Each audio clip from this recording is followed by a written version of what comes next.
since day one.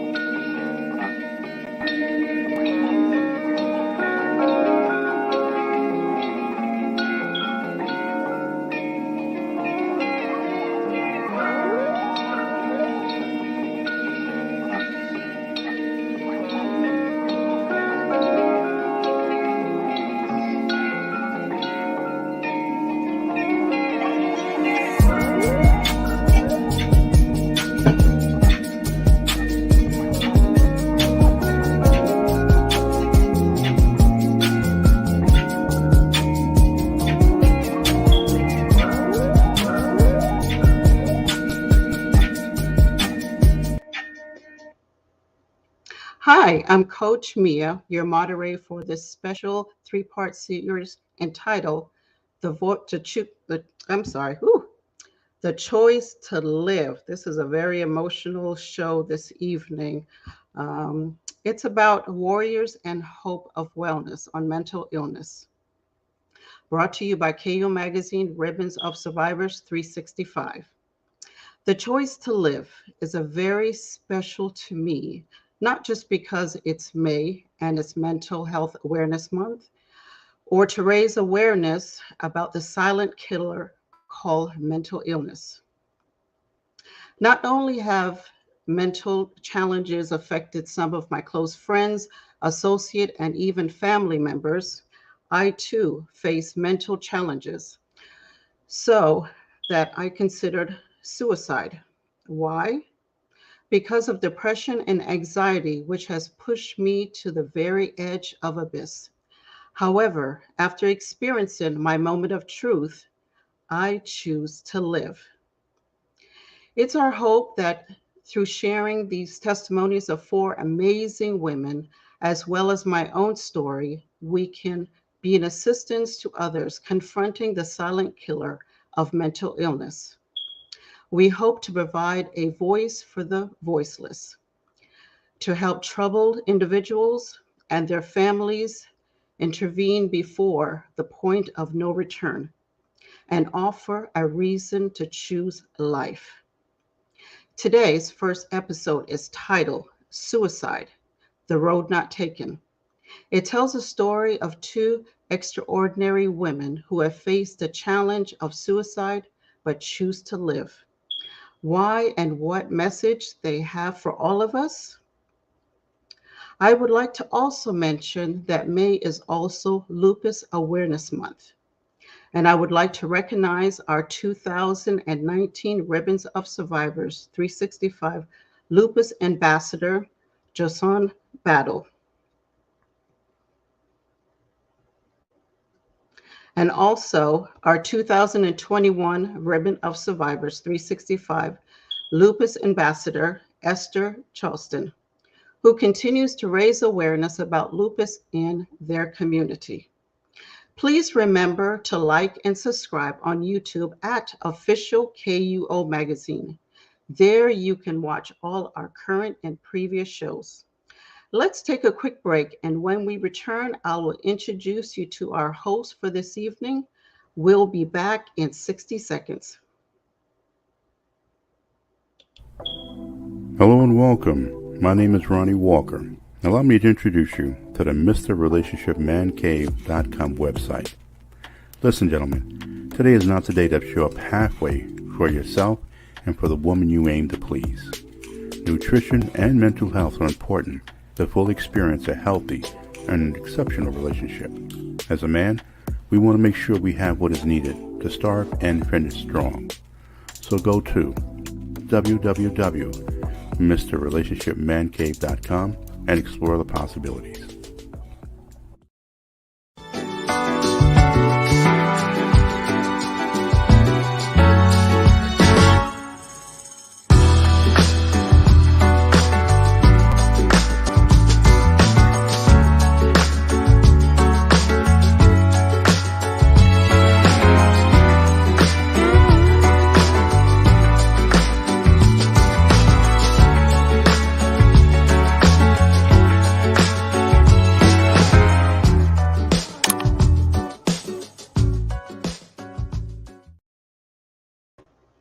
Welcome back. Let me introduce our hosts who are no strangers to this special show.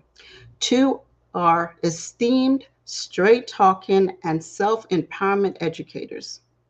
First is Leonard Burg, a soul therapist, a psycho-spiritual coach, consultant, and author of the book Dis-Ease is the Cure, Dean of KweliWorks, and advisory, producer, and assistant writer for Glow 365 TV and also all of KU Magazine TV shows. Lenny, welcome back.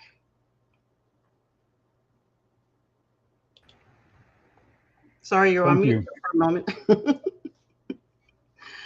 And next, we have Sophia Green, and we all know her as Sophie G. She is a certified life coach, relationship coach, producer, and host of the Sophie G radio show, and co host, assistant writer, producer of the Glow 365 TV and also KU Magazine special shows. Welcome back, Sophie. Brother Lenny. Lenny, you have the first story, and I will see you both on the other side. Well, thank you. Uh, as you all may be aware, May is National Mental Health Awareness Month. It is dedicated to raising awareness and educating the public about mental illness, the realities of living with related conditions, and strategies for sustaining mental health and wellness. Mental disorders are among the leading causes of disability and ill health around the world, and it affects so many people. Reportedly, it impacts up to 1 in 5 people globally. 90% of those who die by suicide are said to have an underlying mental illness.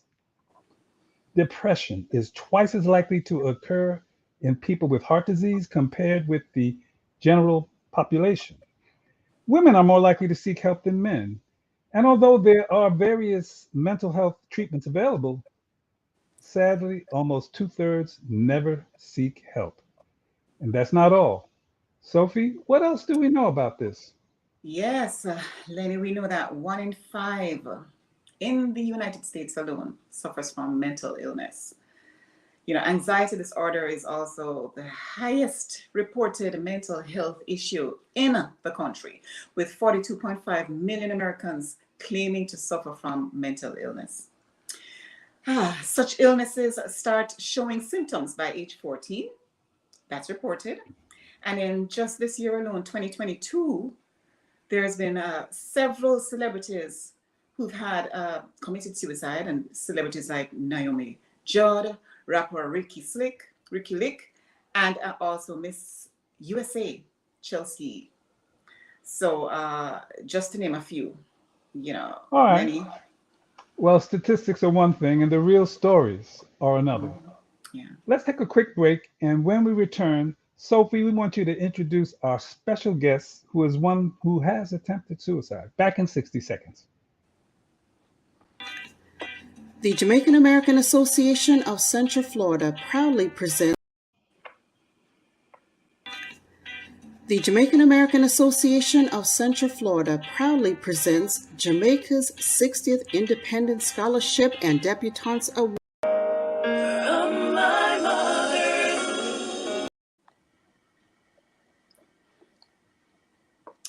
Well, I just want to take this time, as you mentioned before, if you're just joining us, I just want to, first of all, before we go any further, remind or let this audience who are, watching right about now, just to give you a heads up that it is a very, very sensitive topic. This series is a very sensitive series we're going to be presenting to you. So we're going to just give you a heads up that if you have young ones in the room or minors, viewers' discretion is advised. So, because we're going to be having some really deep, adult, sensitive conversations. So it may not be suitable for some ears. As you mentioned before, I want to say welcome to somebody who's very special to this platform. She's one of our sisters on the Glow 365 team. And her name is Coach Dawn Hewitt. She's a certified holistic health coach. She's host and producer as well to Glow 365 TV show. She's a traditional medicine journalist for KUO Magazine and a broadcast journalist for KUO Magazine. Also, she's on the Andrea Jackson radio show Star right here in Orlando, Florida. And I want to say welcome, welcome, welcome, Sister Dawn. I know this is going to be a very tough topic for you. And I know I'm just going to jump right into it. I'm going to ask you to just, while we're listening and we're paused and ready to absorb this very sensitive subject, I'm going to ask you to just take us as you share your story with us, as far back as you can possibly go. How did your mental health story begin? How did it start for you? So I can recall at age 5, that's the year that I was 5 years old, I just became aware of so many things in my environment that wasn't right, that made me, that were really hurtful and made me scared, and made me have thoughts of, not wanting to exist in such a space. When there was, I was bullied at school because I was taller than everybody else. And I had a speech impediment. I was a stutterer, and I had a really bad lisp. And on top of that, I had a really thick Jamaican accent, which I had a teacher who thought that my accent was the speech impediment. So anyway, I was constantly being told that I wasn't speaking English, and the stutter was a result of being fearful of everything. Wow. But I mean, also it was like a physical problem as well. And then at 5 years old, a family member in the home was a few days away from giving birth to a baby, and another family member threw her to the ground in front of us kids and proceeded to bite her and kick her in her stomach and private parts so that she would miscarry. And we had spent a lot of time looking at her belly, seeing the baby's feet pressing as if he was just ready to come out. And those were some of the most pleasant moments at home for us. And then, here we are, 3 little girls trying to stop this person from this physical assault, and just wondering like what was going to happen to the baby, and the woman who was being abused. It was just very, very shocking. And I just remember at that moment just the awareness of just like, this is appalling. This behavior is so outrageous that this is not normal. Can you tell us? I'm sorry. Can you tell us how old you were at that time? What Yeah, I was 5 years old. And you recall that? Yes, and I know that for a fact because my birthday was on December 11th, and the baby was born on December 17th. So it was somewhere my birthday had passed. So it was in those days before the baby was born. That's amazing. And at such a tender age, 5, you're able to recall such a vivid tragedy, pretty much. Yeah. Did the baby? Okay, so the baby survived. Wow. Yes, the baby did survive, but there, have been the person has had a lot of issues throughout their life. So that was age 5, and then when did you realize that you personally Mhm. with all that took place, and I'm sure many more, which, I'd love for Mhm. you Mhm. to be vulnerable, just share for all who are listening right now, who may be going through something in their home. What became Mhm. of that Mhm. situation, and where did you go from there? Um, the situation, um, For you, that is. yeah, the situation for me was, in a lot of ways, it continued to go downhill. There's a for me, in my mind, I think the domestic violence, which is something that you generally think of as happening between the adults in the home, and then child abuse, they intersect. Mm-hmm. And then so the child abuse and the emotional neglect was very profound. I had issues with eating. I was a nervous eater, and I used to pick at my food, and so in the mornings, one of the adults in the home uh, would would be constantly late to work because I couldn't swallow, I couldn't finish my food. And I just remember things like a serving spoon being pushed down my throat, or to the back of my mouth, and being backed in the corner with a metal spatula, which right at the moment I did like this, and the spatula split my wrist open, but that would have been my eye if I hadn't have moved quickly enough. And then having to walk at 6 or 7 by myself to the clinic, Wow. down the street, and them asking me, you guys, because I told them I fell. They said, you guys fall a lot at your house. Mm. And I just remember hearing that shocking statement. But what really happened to me, I had two teachers, two Jewish ladies in the public school system in New York, who saw me and questioned what was going on with me. And I think it was just their compassion that did a lot for me. And I was really close to one of my sisters, and she was very, very protective of me, despite the fact that she was going through a lot more even than me. So, I know you shared with us prior to this Mhm. that at a very tender age is when you really realized that home was not feeling safe for you, Yes. and and you realized that it was unsafe for your Mhm. mental wellness. Yes. Can you remember when it was, or what was it exactly that, because you've been through a lot, and I know this is just like touching on just a bit of it, because it's a 60-second show, Mhm. 60 minutes show, Mhm. and but I want to know, Mhm. let me ask you something. In spite of everything you've Mhm. gone through, Mhm. I'm gonna ask you before shortly to let us know what it is that took you to the point where you thought that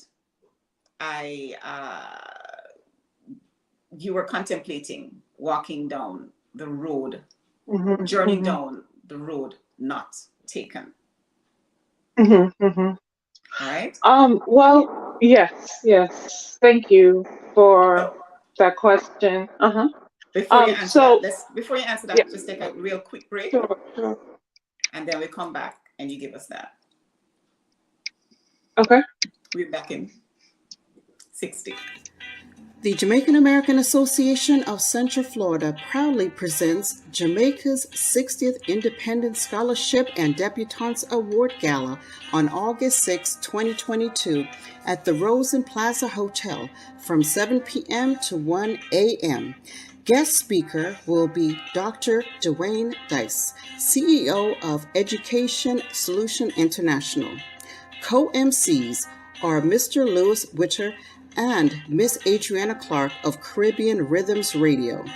Dinner served at 7:30 p.m., music and dancing by DJ Charlie Brown and Caribbean Groove Band. Tickets are $75 by calling 407-467 1741 or 321-439-2130, and also 407-292-3719. Join us for a night of excellence and elegance as we celebrate Jamaica's Diamond Jubilee. For more information, please visit online at www.jaaocf.com. Welcome back. Before the break, we were talking with Dawn Hewitt, Coach Dawn Hewitt, who she's sharing her story with us in this month, where we're highlighting mental wellness and mental illness and how to stay on the right path. This special series is about a 3-part series which has to do with suicide, because there's so much that takes place in our community, in our lives, and next door. Dawn, before the break, I had asked you to share with us. You mentioned that at a very vulnerable age of 5, you witnessed, which was really tragic for a 5-year-old to experience. And you were bullied. I didn't even know that you stuttered. Had no clue prior to, nobody would never know. But I want you to walk us through the journey down that road as to what caused you, what led you to thinking and feeling as if you wanted to journey down the dark alley of suicide. I think that what happened. Hello. Are you back? Yes, I can. Can you hear me? I know you contemplated going down the dark journey, the dark alley. Yeah. Can you share with us what led you to that? To the road Sure. not taken? Yes, absolutely.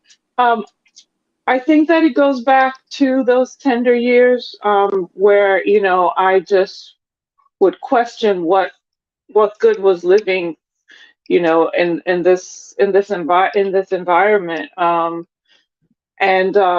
so that was a precedent that had been set back then, where I would when I would get into terrible situations, I would often consider, like, is this life worth living? What is tomorrow gonna be like? Is it going to be worse, or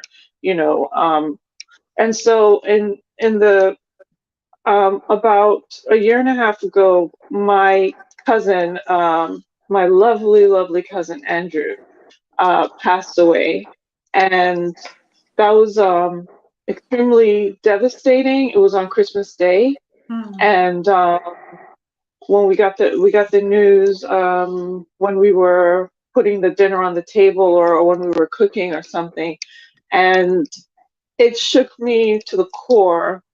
And when I laid down to sleep that night, I just could not stop just these dark negative thoughts that were coming. Like, learning of his passing had triggered this whole entire episode of just thinking, like, life is really terrible. It's painful. It's unpredictable. It's unfair. If this could happen to somebody like Andrew, what is the sense of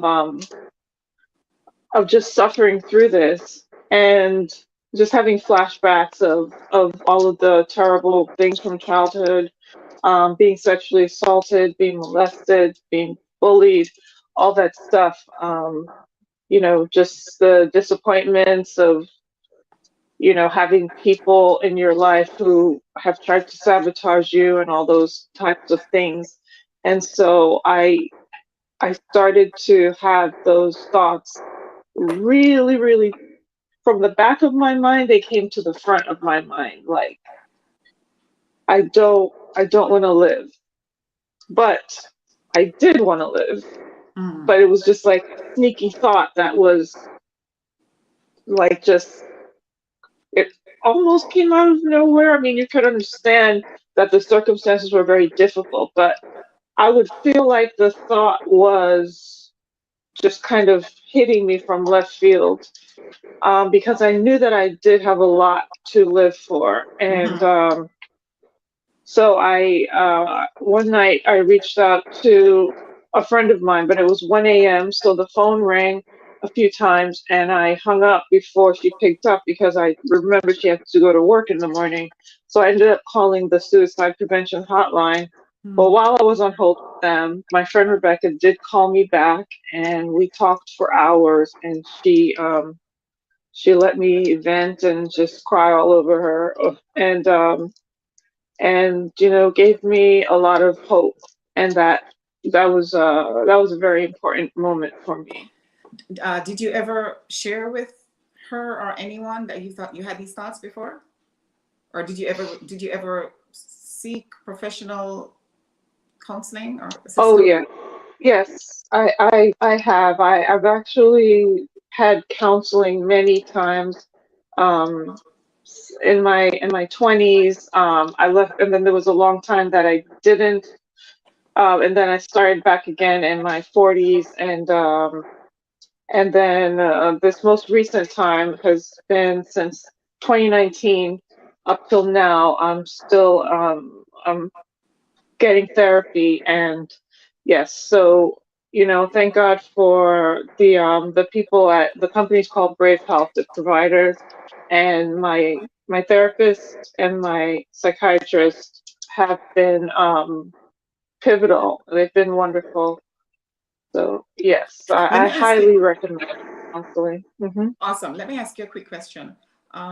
Sure. After going through that and getting to down that alley, here's a question. I want to know, what was your moment of truth? What was it that prevented you from attempting suicide, from actually doing something to cause yourself to exit this world? What was it that your moment of truth that pulled you back? Well, the reason why I reached out for help that night at 1 a.m. was because there's things that I want to accomplish. I want to leave a mark in this world. I'm working on a book, I'm writing for KUO magazine, and contributing to this show, which made me just think about the friendships that I have that are wonderful, and nourishing to my soul. And I just wanted to stick around to continue to experience those good things. Wow. So right there, you did a temperature check. That was Oh your yeah. temperature check. Well, I'm glad. I'm glad on behalf of the rest of us that you took time to check your temperature. Thank you. There's been, I want to say thank you so much for sharing your story, and there's so much more to come, because there's so much more that we're going to be talking about through this season, because there's so much more we have to go over. I know that you've transitioned, and I wanted you to tell me, with even the persons that you've confided in, like the friend that you called at that time of the night, how has been your relationship with the person that you shared it with? I mean, do you feel like, is it a supportive kind of a network, or is it like, are they constantly like looking over your shoulder? Do you feel like you're being constantly monitored? How's that? She is so wonderful, and she continues to be a support, a shoulder. She calls me, throughout the day to check on me. And the other day I had a really bad day a couple of days ago, and she was there. It's almost like I'm on her radar. She reaches out to me a lot right when I need her. And she has actively, like, just takes time to ask probing questions so that she understands more. And I absolutely adore her. She's wonderful. Amazing. So would you say it's become more manageable? Yes. Well, Dawn, you know what? You've come a really long way. I know there's so much, you have so much depth to you and so much more that I'm sure you we'll piggyback into throughout the rest of the season and this month special series. Share with us real quickly what you've learned in your relationship with mental health and how you've and the wellness and how you've transitioned it into your awareness. I know you're also a Graves' disease awareness spokesperson. How do you come back here and read both real quick and how has that impacted you and how do you incorporate it? When I was diagnosed with Graves' disease in 2017, I started researching it, and one of the things that just shocked me to see in the symptoms are a lot of them are emotional, and it has a profound effect on your mental health because your thyroid, which is what is sick with Graves when you have Graves' disease. Your thyroid is connected to the pituitary gland in your brain, and it just is kind of like a master circuit for a lot of your body systems, including emotional, mental, as I mentioned. And so I understand now that seeking, going out to seek relief for my physical symptoms is also benefiting my mental and emotional health. So for anybody out there who's suffering with an overactive thyroid, and you also have depression, anxiety, etc., it's not a coincidence. They are most likely one and the same. Interesting. You've come so far, and please continue to stay on the journey of wellness, Dawn. I know we're going to share more coming up later on, as I said before, but I wanted to thank you. Keep it up. Keep on doing what you're doing, and just keep on pushing through, sister. And remember your purpose as to why you actually did your temperature check. Coming up next, we're going to be taking a real quick break, but please do not go. Remember, if you know somebody who's suffering with mental illness or who's seeing like they're depressed, please have them log on to watch this show. They're not alone. We're going to be hearing another very, very touching story, a very moving story coming up with the next guest on the opposite side of this 30 seconds. We're going to be talking with Ruby Mabry. She's going to share her personal journey with us on having suicidal thoughts, and she's now an advocate for mental health. She's going to be joining us after this 30 seconds. Stick around.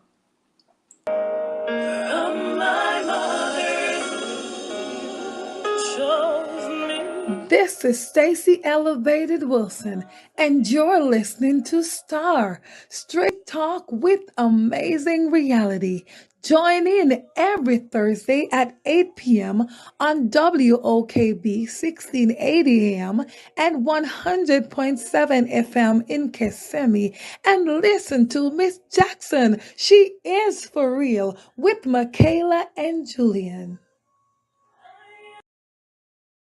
Come on, let's have a candid conversation. Let's talk about it. Just bring it up with that open love. Yeah. It's all about you and your well-being. A candid conversation. Sure, let's talk about it.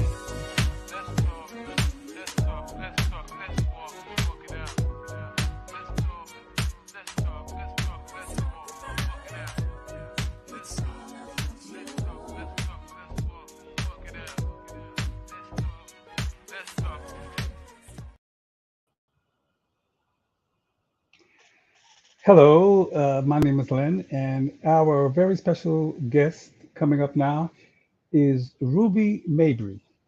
She's CEO of 2 mental health facilities. She's an advocate for mental illness, the voice of the voiceless. She's an international best-selling author, host and producer of Let's Talk About It, the Candid Conversation show, which I listened to last night and I was blown away. She's the face of the Orlando Urban Film Festival, which is coming up, and she's an advocate for mental illness surviving. Welcome, Ruby. Thank you so much for having me. Well, before we get into the interview, Ruby, let's remind the audience that, as before, this following episode includes adult-related content that may not be suitable for children. Viewers' discretion is advised. Ruby, you have said that, quote, you can't heal, but you can't reveal. Please explain how that relates to what you have seen, discovered, or experienced in relationship to mental illness. I truly believe that. I personally spent 37 years myself wearing a mask. And I feel that when we hurt, we need healing. And the only way to heal is we have to acknowledge what pains us. So the light actually came on for me after my mother passed. And I just felt lost. I felt hopeless. I was depressed. I just didn't want to be here anymore. So I basically sat for years torturing myself. I watched the funeral DVD every single day and cried every time I watched it. I talked to her, looked at her pictures and talked to her. It was just so much that I was going through. I just felt nobody wanted me to be here. And I just took a long pause, basically. I went nowhere for 2 years, sat in a state of depression. I just went to my job, to the store, and back home. And it took a toll on me. It really took a toll on me. And at one point, I decided that I just didn't want to be here anymore.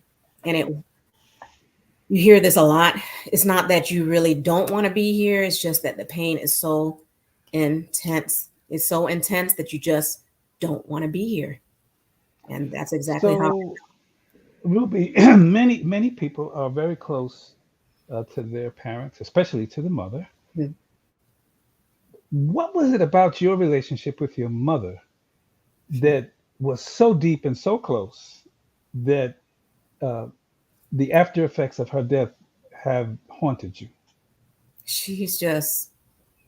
I just had wonderful parents. My mother was just everything. My mother was a paraplegic. She was paralyzed from the waist down. You would never know it because she did everything any other mother would do. And when we came home from school, we had our dinner made. Everything was done. Clothes were ironed, house clean. She did everything. And she was basically my confidant. She was my best friend. We have secrets among each other that I will carry with me for the rest of my life. And after my father passed, basically, I took care of her. So that's how we became even closer. My father passed. That's when the actual journey began. And he passed in 94. And my mother had to come live with us because she couldn't obviously care for herself.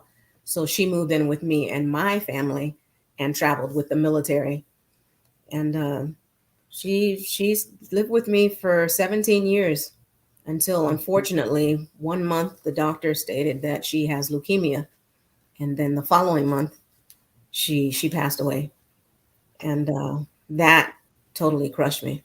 It crushed my soul because it happened so quickly. So I think maybe not right this moment, but throughout the program, we're going to want to know, for people who have such a deep and loving relationship with their mother, how can they cope with it in a way that hopefully can avoid it having a devastating effect on them that lasts. But now I want to go back to your book, Moments of Inspiration. Mm-hmm. You said it's intended for self-exploration. Why in your life have you found that to be important? And how does it relate to issues of identity, self-exploration? What's that about? I feel that self-exploration is necessary. It helps us take a closer look and deeper into our thoughts. It helps also with confidence. It helps with self-esteem. It helps us to recognize what it is that the actual things that we need to do. Like myself, I didn't know certain things that I needed to do until I sought help. Certain things that, like, I cripple myself with intrusive negative thoughts. Every single day I have those negative thoughts that keep coming at me every single day. So I had to learn how to not only manage that, but learn how to show emotion, because that's something that I lack as well. I'm so used to being strong. I've always been told that as a child. You're so strong. You're the strongest kid, in the family. And so I never cried. They never saw me cry as a child, which is weird. And so, other than a baby. And so it helps me learn more about how to show emotion, and builds up my self-esteem, and just help me know what I need to work on.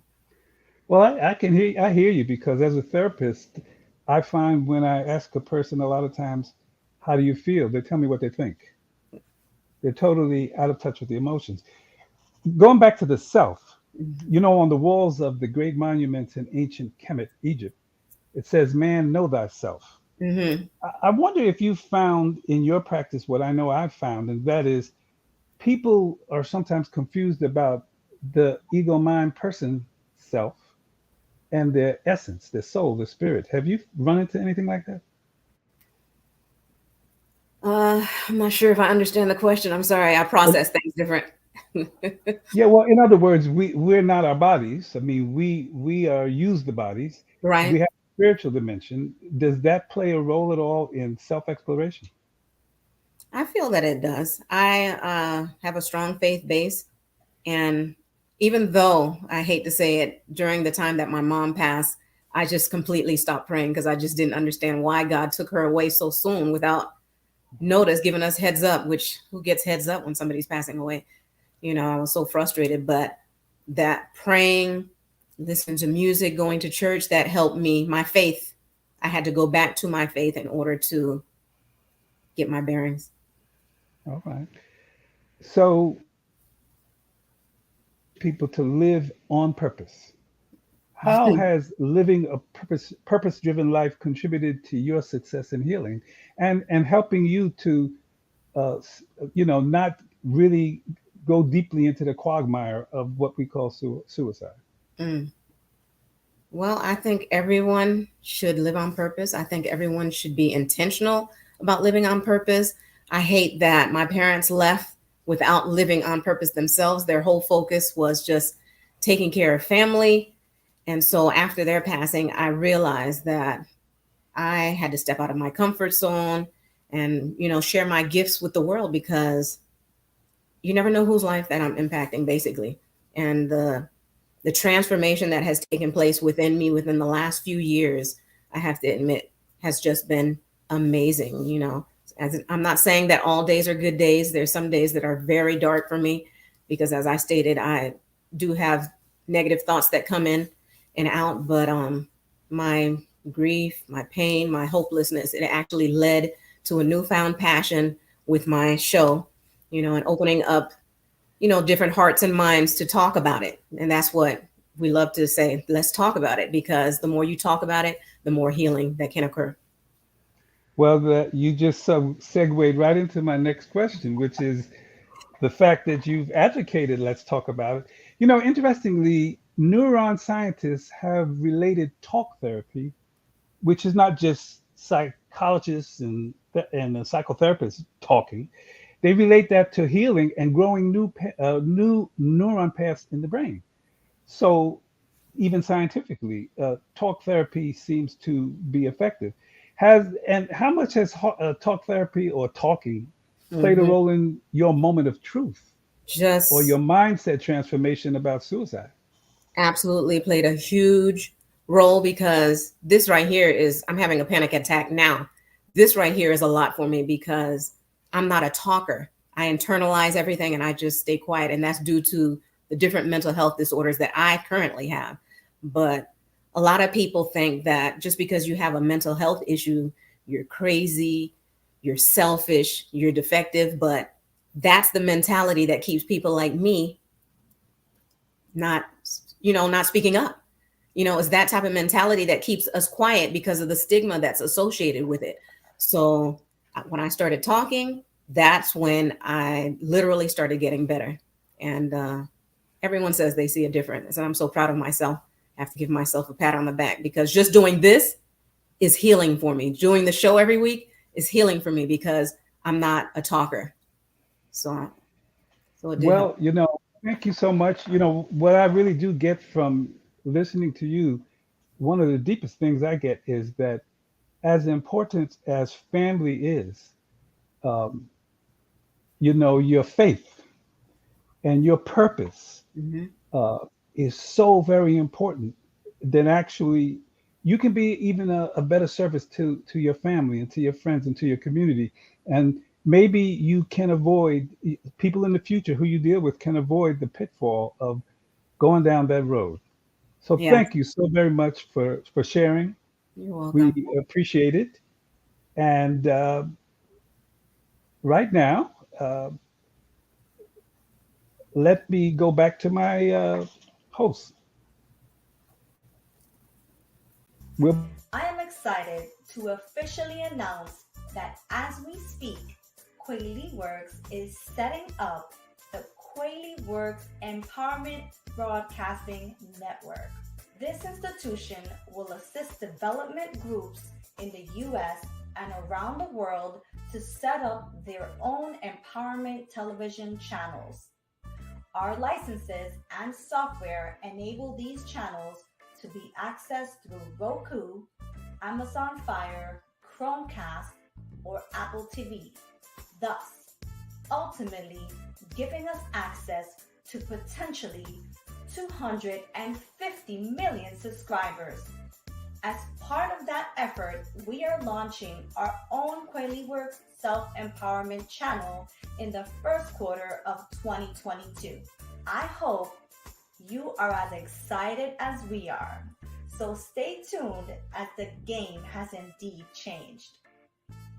And for those who are interested in subscribing to our network, getting involved with this effort as a program producer, becoming an affiliate, or setting up your own independent TV channel, email us at kweliworks@gmail.com.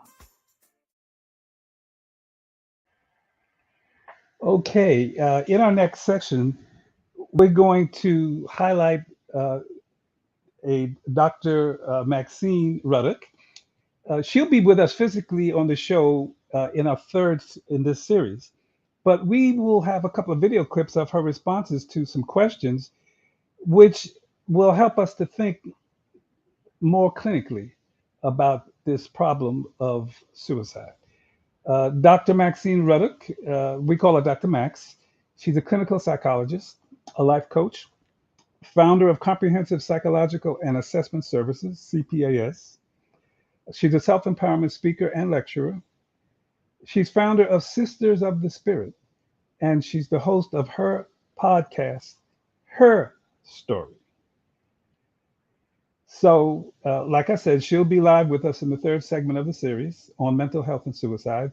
But now let's just get a little taste of the expertise she's bringing to the table. We asked the doctor about the biggest challenges facing mental health professionals and clients. She talked about how some amazingly competent professional mental health workers are being devalued and therefore leaving the field. So many mental health providers are feeling like they're burnt out from the process, and the field is losing amazing providers by the drove, simply because, number one, society continues to devalue the aspect of mental health and the people who work so hard to provide effective mental health care. Okay, uh, that has to do with one of the elephants in the room regarding mental health and how it is stigmatized, especially in African American and Caribbean communities. Dr. Max will tell us a little bit about that. There is a cultural aspect that just runs through not just Black Americans, but also Caribbeans, where your business is your business. So you're not necessarily supposed to take your information out, even when you are being mistreated, abused, that's still considered the family business. So when you go out and you seek help, it's almost a betrayal of the culture and a betrayal of the family. So that's a huge barrier to people, Black Americans and Caribbean. So it's the same because, we're pretty much from the diaspora. But, that tradition generation of the family's business is supposed to stay like almost like Vegas. What happens in Vegas stays in Vegas. So that those family seekers, that generation of tolerating abuse, tolerating bad treatment, but not letting outsiders know, because then you've actually aligned against the family, is really a big prohibitor to Black Americans and Caribbeans seeking mental health care. But not only that, traditionally, we Black Americans and Caribbeans tend to put a lot of power in the power of prayer. So we're supposed to take it to God, right? You're not supposed to take it outside, because then that almost feels as if you don't have enough faith.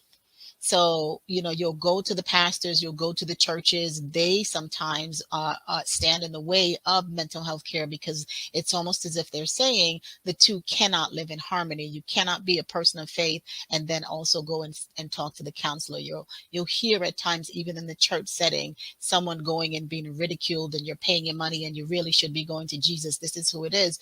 But let me tell you, inside that church, the reason so many people are there is the pain is so much, and they're doing everything to hold on. And there is a space where your faith and mental health care can actually be hand in hand, and you can actually use them both to enhance each other. But unfortunately, currently, it still stands that those two things tend to be in conflict.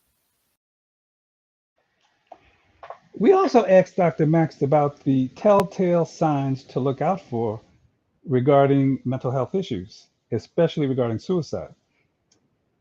What she importance of closely monitoring loved ones when they are acting out of character. She emphasized creating relationships, and she urged people to seek professional help. Well, one of the signs that you're going to see is when that person is acting completely out of character. So let's say, for example, someone tends to be typically happy, outgoing, and then you start to see that person withdrawing. They're becoming much more quiet. They're sleeping a lot. They're not interested in a lot of things that they were normally interested in. That's usually some of the signs that we look for, that someone is struggling with something internally. And that's, if you're looking at depression, if you're looking at anxiety, it might be that that person becomes very anxious, very irritable. They don't have a lot of patience with just even the smallest things. So one of the things to do is to kind of pay attention to differences that you see. Another thing I would encourage people to do is to sit and talk with that person. Kind of ask them what's going on. If I'm noticing something and I can't really tell if you're on the edge, but sitting down and having real and meaningful and consistent conversations with people can actually give you a clue that there's something going on with that person, and that they might be crying out for help, even if the cry is a silent cry, because we don't always do it verbally. One of the things that I always tell loved ones is this: create that relationship with people. If you see someone and they're acting in some way that makes you kind of wonder, just create a relationship and leave a space for that person, and also then encourage that person to seek relationships with other people.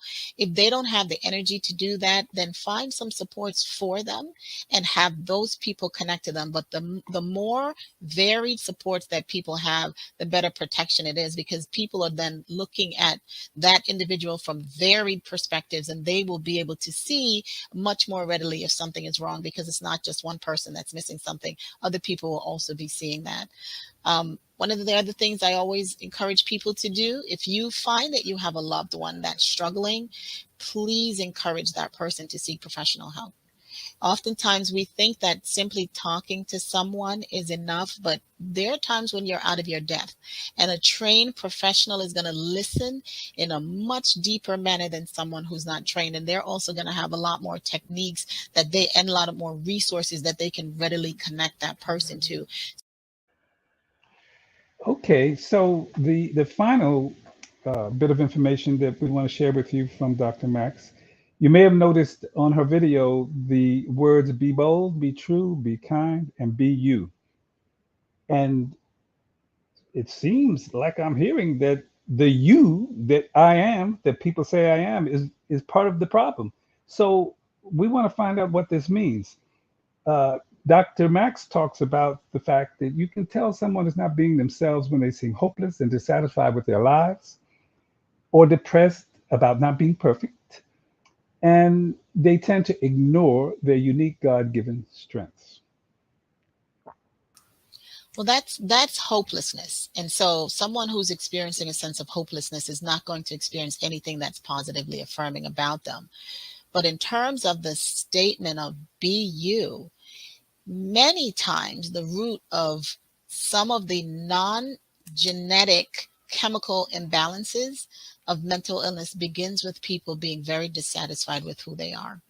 They're looking at other people and thinking they're fine, they're perfect, everything is going okay in their life. And sometimes that's far from the truth. But that perspective, that misconception can lead people to begin to become anxious in the presence of another person because they begin to have in their own mind conversations that saying that person is fine and I'm not. That person never makes mistakes, but I do.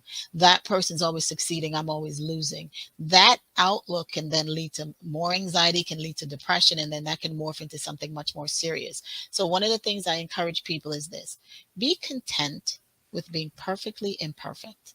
That's who you are. So you're not going to be good at everything. You're not going to be bad at everything. Show up as the person that God created you to be, because there is a reason and a purpose for you. And until you accept that as truth and shine in that light, and that can simply be, I'm the person that doesn't sing the best because I'm actually the person that can hold the microphone the best. I mean, to understand that there's so many amazing strengths in all of us, and it's important for us to maximize our strengths and to simply be ourselves and not be so concerned with competing with the people that's outside of ourselves. So that particular statement of be you is very important. That's one of the things that I work on with my patients, is in terms of them understanding the unique gift that that person is to the world and to walk within that particular gift. Well, thank you so much, Dr. Max. That's just a taste of what she's going to bring to us in the third of the series, this series of about suicide. If you want to get in touch with her immediately, you can go to www.cpascounseling.com, or you can call 352-508, or you can email Dr. Max at this. I guess you can Instagram her or Facebook her, Dr. Max, or at Design Your Max Life. Thank you.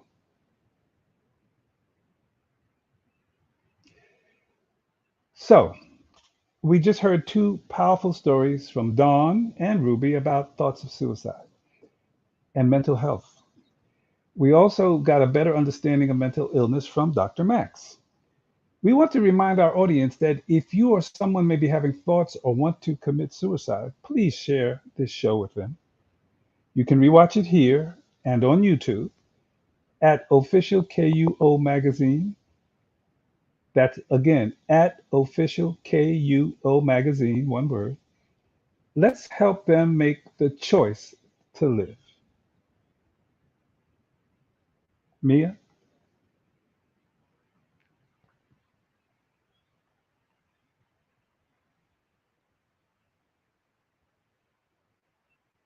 Come on, let's have a candid conversation. Let's talk about it. Just pick it up with that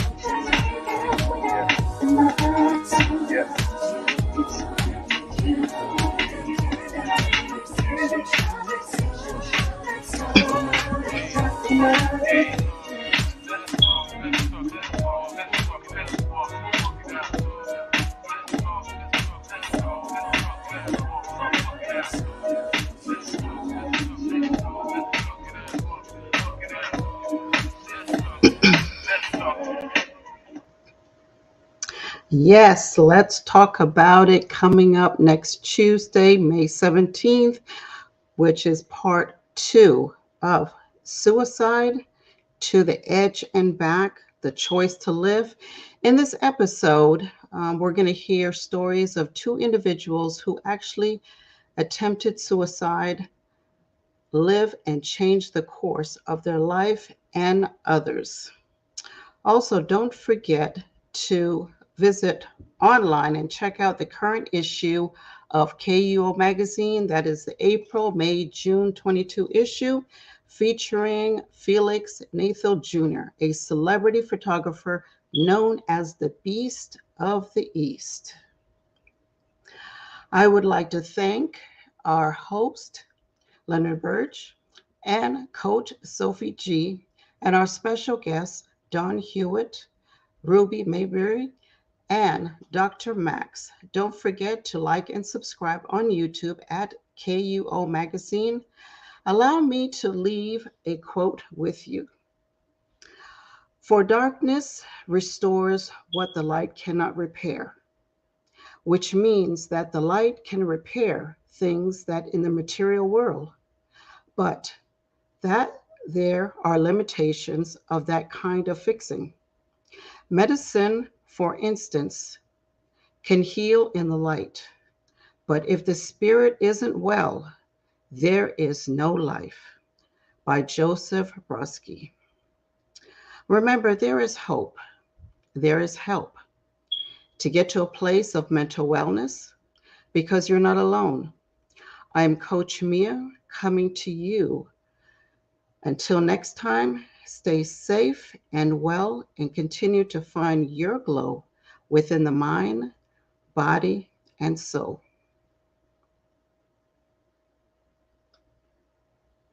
Been here since day one.